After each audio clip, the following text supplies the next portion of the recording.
What's going on, guys, and welcome back to another episode of Our Streamers Cheaters. Today we're actually going to be discussing Modern Warzone. You know, that self-proclaimed news source for Call of Duty news that just retweets things all over Twitter. We're going to be discussing them today, along with normalization of cheating methods.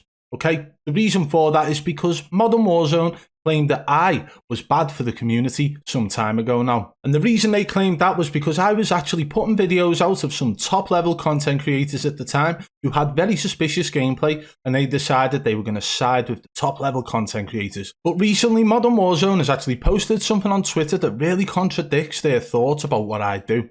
So if you do enjoy today's video, guys, be sure to hit that thumbs up. It helps the channel massively. If you're new, subscribe and turn on notifications so you don't miss any future videos. And also, we are going to be doing live streams once a week, starting on the 24th of September at 9 PM British Summer Time. We are going to be analysing clips live on stream. It's the first ever, and it will be continuing on a weekly basis, and you don't want to miss out.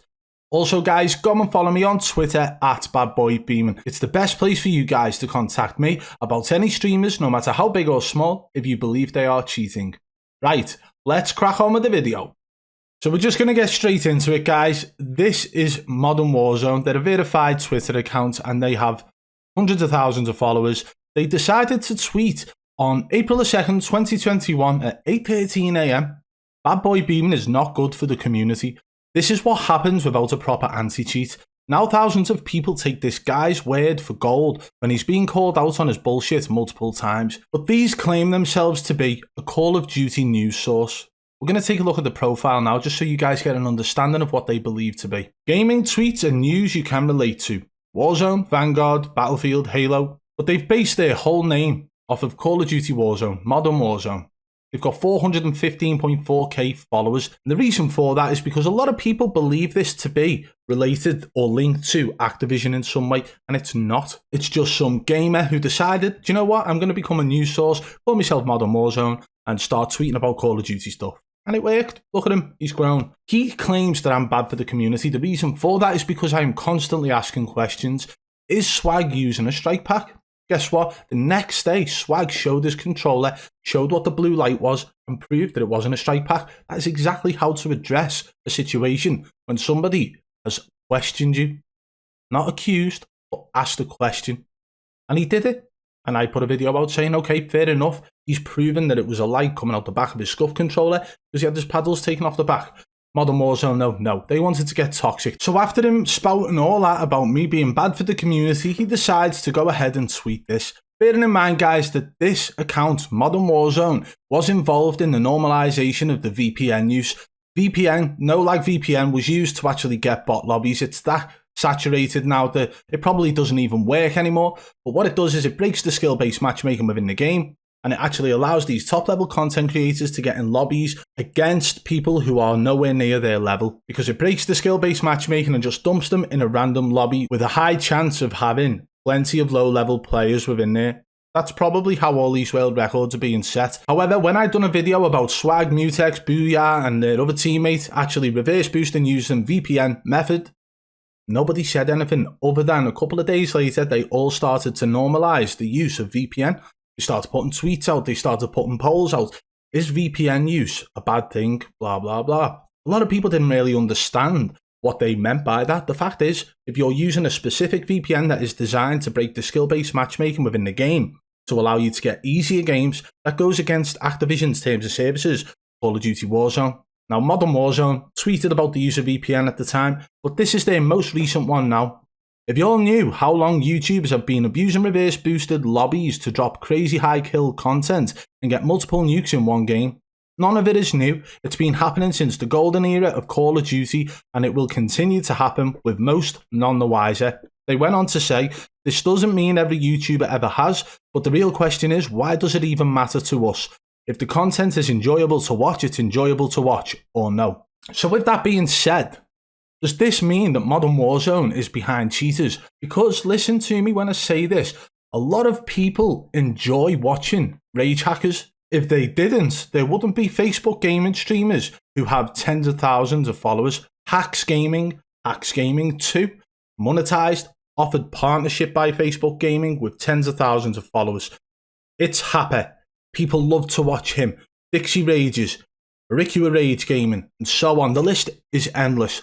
People enjoy watching it. So should it really matter to us that people are rage hacking live on stream if people enjoy the content? It's exactly the same thing, isn't it? They are both forms of cheating. They are both forms of you pretending to be better than you are for content purposes.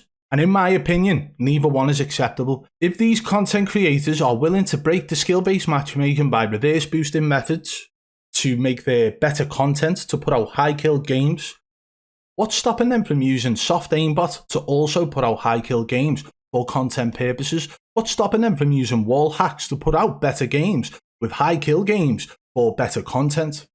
You see where I'm going with this, guys? The fact is, Modern Warzone, in this tweet alone, is almost saying it is okay to reverse boost for content purposes as long as it's enjoyable to watch. So where'd you draw the line? Now, I'm sure he'll say aimbot and wall hacks are completely different, but I'm telling you here right now, they're not. If these guys are willing to break the skill-based matchmaking to compete in a game against people who are nowhere near their level, just so that they can pub stomp and drop high kill games, then surely they would use aimbot for the same purpose. Surely they would use wall hacks for the same purpose. To me, I look at them both as cheating. Okay, aimbot and wall hacks are injected cheats, whereas reverse boosting is just a method to get yourself into an easier lobby. But they are both just as bad as each other if the purpose for them is to put out top level content, especially when you are lying to your community about it. So for many years, people have reverse boosted to the point where even of recent times, maybe in the last year, the likes of Korean Savage being one of them, come out and admitted the fact that he is constantly reverse boosted for content purposes. His community were like, do you know what? Thank you so much for admitting it. It takes a big man to admit it, blah, blah, blah. But then he's been doing that for so long, he wouldn't have got to the point where he is in his career now. Without that reverse boosting, he wouldn't have got recognised by the followers that he's got. If he wasn't putting out that level of content, if he wasn't getting those high kill games through reverse boosting methods. So Modern Warzone tweeting that I am bad for the community, also tweeting that the use of VPN is okay, and now tweeting this, that it's almost acceptable to reverse boost as long as it's for enjoyable content. We're going to go and take a look at the tweet now where he goes on about the VPN, and this was very soon after I put a video out about Swag, Booyah, Mutex, all in a reverse boosted lobby. Let's go and take a look at the tweet now. So what we're going to do now, we're going to focus on two separate tweets from Modern Warzone in relation to the VPN. And we're going to talk about the constant contradiction from this apparent news site, apparent news Twitter account, should I say. Modern Warzone on May 19th said, it's sad that a $100,000 Warzone tournament has to deal with VPNs, hackers, stream snipers, under the map glitches and more. We need the streamer mode, a proper anti-cheat that is preventative, not reactionary, and private match lobby codes. Come on Activision, you can do it. So you can see within that tweet on May the 19th that they put VPNs in the same category as hackers, stream snipers, and under the map glitches and more. So therefore, it's a problem, it's an issue, and it shouldn't be allowed, based on that tweet from Modern Warzone. But then on May 22nd, 3 days later, this is after I posted my video about certain streamers being caught up in a reverse boosted lobby with the use of VPN. This is the video I posted. It's called Swag, Mutex, Booyah and Blast playing on Kenyan servers. Can you believe it? This was posted on May 22nd. Yeah, May 22nd. So that'll bring us back to the second tweet that then Modern Warzone put out. And you can tell now at this point, it seems to be a personal attack on my channel based on the fact that the date of my video showing top level streamers using VPN and then his tweet trying to normalize it. Let's go back and take a look at that now. So you can see I actually voted on this poll that Modern Warzone decided to put out on May 22nd, the same day as my video, just after my video went live. Is it okay to use a VPN to get Warzone content outside of tournaments? So they tried to cover their back about the tournament situation there, but really they're almost trying to normalize the use of VPN outside of tournaments. 35.5% of people said yes, it's fine, but 64.5% decided to say no, it's scummy, and that's out of 12,647 votes, guys. Okay?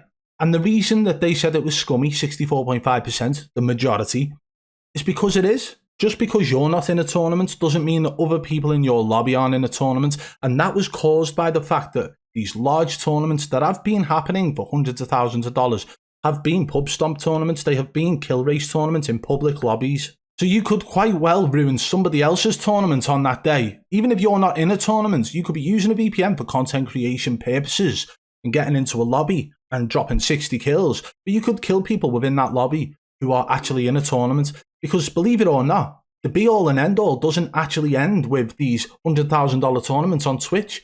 There are plenty of smaller tournaments that happen for the low-level players to give everybody a chance. Believe it or not, there are $500 tournaments, $200 tournaments, $100 tournaments, and these are people who are trying to have a little bit of excitement in their gameplay. These are people who are streaming on whatever platform, trying to build themselves up, starting at the bottom, starting at the low-level tournaments. Maybe they've only got a 0.6 KD, maybe they've got a 0.9 or a 1 KD, but you're trying to say it's okay that outside your own tournaments you can use VPN and potentially ruin somebody else's? No, it's not okay.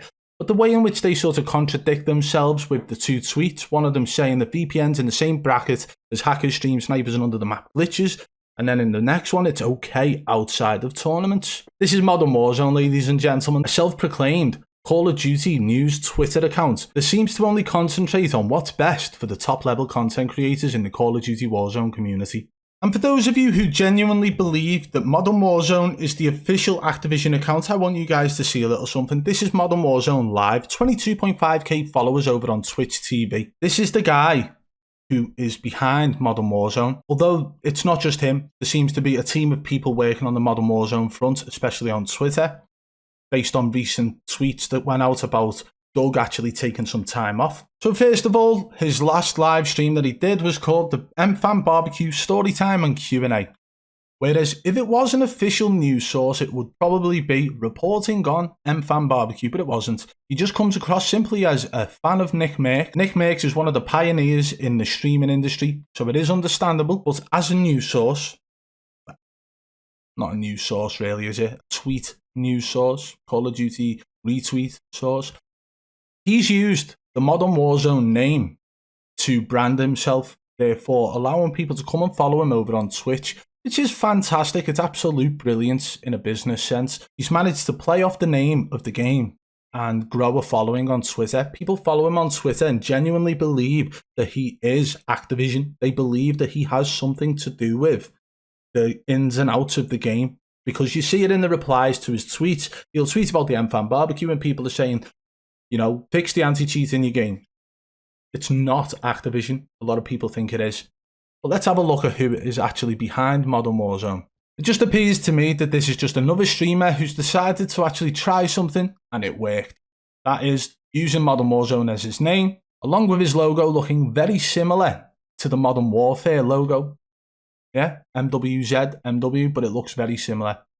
And this is somebody who is willing to express his personal opinion on me, whilst contradicting himself continuously on Twitter, just to protect top-level content creators. It almost feels like he wants in. He wants to be a part of that group. He wants to have an invite to those games. He wants them to say, Modern Warzone, thank you so much for having our backs. I just wonder whether or not they have yet. I hope they have, Doug. I hope you get what you want. I really do. Fingers crossed for you. Well, there we have it, guys. Modern Warzone, who claimed a while back that Badboy Beaman is not good for the community, have now started to talk about reverse boosting, almost as if it's okay to do, as long as that is for content purposes that is enjoyable to watch. So, is this guy for cheating? It would appear so, in my opinion. Do you believe that it looks like Modern Warzone is just trying to protect the top-level content creators with some of their tweets? Or do you believe that they just have had a change of opinion on certain matters? Let me know your thoughts in the comments below. If you did enjoy today's video, guys, be sure to hit that thumbs up if you're new, subscribe and turn on notifications so you don't miss any future videos. And if you want to support the channel further, hit that blue join button today and become a member of the Triple B fam. Don't forget as well, guys, we will be doing our first analysis live stream on September 24th at 9 PM British summertime. So put it in your schedules, hit that notification bell so you don't miss out. Until next time, I'll catch you on the flip side. Peace!